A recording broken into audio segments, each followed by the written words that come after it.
Alam mo na. Isa mo ng like and subscribe dyan. Boxing career.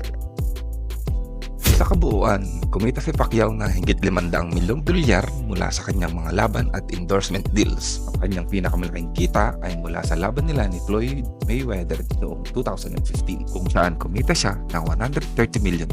Ang laban na ito ay tinaguri ang Fight of the Century at nakalikha ng mahigit 600 milyong dolyar na kita mula sa pay-per-view. Investments.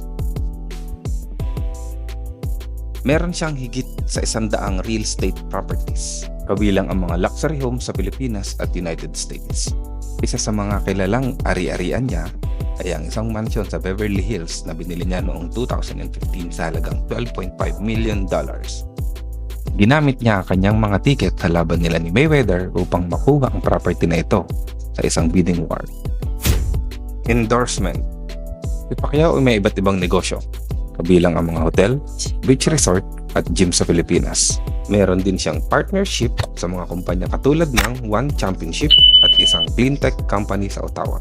Bukod dito, siya ay may mga endorsement deals sa mga brand tulad ng Nike, Monster Energy at Nestle.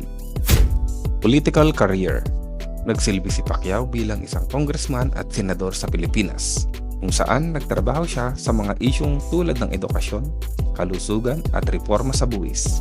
Ang kanyang posisyon sa gobyerno ay nagbigay sa kanya ng pagkakataon na makapag-invest at makapag-ugnayan sa iba't ibang sektor. Isang like at subscribe naman dyan.